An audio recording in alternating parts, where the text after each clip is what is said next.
Uttar Pradesh BEd छात्र संघ के द्वारा आज दिनांक 12 जुलाई 2022 को उत्तर प्रदेश शासन को एक ज्ञापन दिया गया है माननीय मुख्यमंत्री जी के नाम से। जैसा कि आपको ज्ञात होगा, उत्तर प्रदेश में यूपी टेट 2021 में बीएड अभ्यर्थियों के एलिजिबिलिटी मैटर को चैलेंज किया गया था और इस मामले में अगली सुनवाई परसों यानी कि दिनांक 14 जुलाई 2022 को होना प्रस्तावित है। तो माननीय मुख्यमंत्री जी से ये अनुरोध किया गया है बीएड अभ्यर्थियों के द्वारा कि उत्तर प्रदेश सरकार की तरफ से एजी श्री अजय कुमार मिश्रा जी को पैरवी के लिए उतारा जाए। यहाँ पर बीएड अभ्यर्थियों के द्वारा सब कुछ मामले की जानकारी दी गई है उत्तर प्रदेश शासन को कि किस प्रकार से कांग्रेस शासित प्रदेश राजस्थान द्वारा कोर्ट में बीएड की तरफ से लचर पैरवी करने की वजह से आज राजस्थान सहित देश के 1 करोड़ से अधिक बीएड डिग्री धारकों में के प्राथमिक शिक्षक भर्ती में शामिल न होने पर संकट बना हुआ है। अकेले उत्तर प्रदेश में ही बीएड डिग्री धारकों की संख्या लगभग 15 लाख है, जिसमें छात्रों ने एनसीटी के 28 जून 2018 की अधिसूचना को देखकर बीएड करने का निर्णय लिया था। लेकिन अब इसके ठीक उलट बीएड के भविष्य प्राथमिक शिक्षक भर्ती में संकट में है। तो इन सब का हवाला देते हुए बीएड अभ्यर्थियों के फेवर में पैरवी करने के लिए अनुरोध किया गया है। हालांकि इसकी कोई आवश्यकता नहीं थी, क्योंकि उत्तर प्रदेश शासन हो या फिर केंद्र सरकार हो, वह शुरू से ही बीएड के ही फेवर में थी। जब 28 जून 2018 का नोटिफिकेशन जारी किया गया तो वो केंद्र सरकार के एमएचआरडी मिनिस्ट्री के आदेश पर ही एनसीटी को पत्र भेजा गया कि आप 28 जून 2018 का नोटिफिकेशन जारी करिए। तो केंद्र सरकार और राज्य सरकार पूरी तरीके से बीएड के फेवर में ही है, इसमें कोई दो शक नहीं है। लेकिन इन सभी मामलों से नुकसान सिर्फ और सिर्फ अभ्यर्थी का हो रहा है। मैं यहाँ पर अभ्यर्थी वर्ड यूज कर रहा हूँ, ना कि डीएलएड और ना ही बीएड।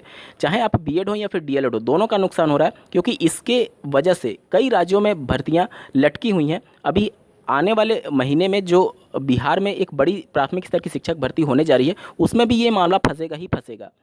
और इनकेस अगर बीएड कि एलिजिबिलिटी मैटर में माननीय सुप्रीम कोर्ट से कोई फैसला आ भी जाता है, उसके बाद से भी ये मामला सॉल्व नहीं होगा, क्योंकि केंद्र सरकार के आदेश के आधार पर जब एनसीटी नोटिफिकेशन जारी किया था तो केंद्र सरकार के पास विकल्प खुला रहेगा कि वो एनसीटी एक्ट में ही संशोधन कर दे या फिर आरटीई एक्ट 2009 में ही संशोधन कर दे। मतलब अगर केंद्र सरकार चाहे तो बैकडोर से माननीय सुप्रीम कोर्ट के आदेश के बावजूद भी बीएड अभ्यर्थियों को प्राथमिक में शामिल कर सकती है, कानून में संशोधन करके। इन सभी मामलों को केंद्र सरकार एक झटके में खत्म कर सकती है और सभी अभ्यर्थियों के अधिकारों का हनन होने से बचा सकती है। केंद्र सरकार अगर चाहे तो देखिए, ये तो तय है कि माननीय सुप्रीम कोर्ट से भले ही फैसला आ जाए किसी के भी फेवर में या फिर किसी के भी अगेंस्ट में, फिर भी ये मामला बच्चों के भविष्य से जुड़ा हुआ है। तो सरकार को थोड़ा नरम रुख अपनाते हुए सभी बच्चों के फेवर में फैसला आए, इसके लिए भी पैरवी करनी चाहिए। और अगर इन केस अगर कुछ ऐसा हो जाता है तो अपने स्तर पर केंद्र सरकार को प्रयास करना चाहिए। देखिए, जिस प्रकार से एनसीटी को 28 जून 2018 का नोटिफिकेशन जारी करने के लिए 6 माह का ब्रिज कोर्स बनाया गया था, मतलब केंद्र सरकार के आदेश पर, तो इसी प्रकार का एक ब्रिज कोर्स डीएलएड अभ्यर्थियों के लिए भी बनाया जा सकता है और उनको भी बीईओ के साथ साथ टीजीटी जैसी भर्तियों में शामिल कराया जा सकता है। जब बीएड अभ्यर्थी डीएलएड के समकक्ष नहीं थे तो उनको समकक्ष लाने के लिए 6 माह का ब्रिज कोर्स बनाया जा रहा है। तो उसी प्रकार से डीएलएड अभ्यर्थियों को भी 6 माह का ब्रिज कोर्स बना करके उनको डीएलएड के समकक्ष किया जा सकता है। इसमें कोई बहुत बड़ा रॉकेटरी साइंस नहीं है। केंद्र सरकार बड़ी आसानी से इस पूरे मामले को हैंडल कर सकती है अगर वो चाहे तो।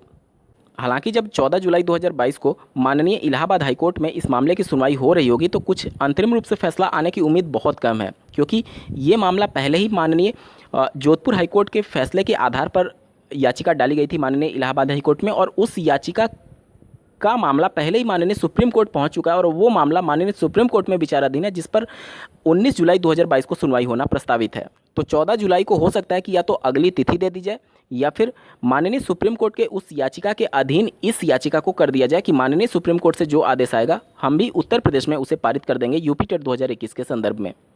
कुल मिलाकर के ये है कि ये विवाद कभी खत्म होने वाला नहीं है और राज्य सरकार और केंद्र सरकार अगर चाहे तो अपने स्तर पर इस विवाद को खत्म कर सकती है। हालांकि राज्य सरकार और केंद्र सरकार के पास पहले ही बहुत मौके थे कि इस प्रकार का कोई विवाद उत्पन्न ही ना हो। खास करके उत्तर प्रदेश सरकार की अगर मैं बात करूं तो यहाँ पर स्थितियाँ इतनी गंभीर हैं। अगर आप बीएड करते हैं तो बीएड क्यों करते हैं? कक्षा 6 से 8 और टीजीटी और बीईओ जैसी भर्तियों में शामिल होने के लिए। अगर 28 जून 2018 का नोटिफिकेशन जारी नहीं हुआ था, उसके पहले की मैं स्थिति बता रहा हूँ, उत्तर प्रदेश में ही अपर प्राइमरी कक्षा 6 से 8 के लिए इतनी ज़्यादा वैकेंसीज राज्य सरकार जनरेट कर सकती थी, जो कि उनके द्वारा नहीं किया गया। आप कुछ वर्षों के लिए जो डीएलएड अभ्यर्थी होते हैं उनका प्रमोशन अपर प्राइमरी में रोक दीजिए, और लगातार अपर प्राइमरी से टीचर्स रिटायर हो ही रहे हैं। तो यहाँ पर एक भारी संख्या में वैकेंसी जनरेट की जा सकती थी अपर प्राइमरी में, जो कि राज्य सरकार की गलत नीतियों की वजह से जनरेट नहीं हुई, और वो सभी भर्तियाँ एक तरीके से धीरे धीरे खत्म होती चली गई।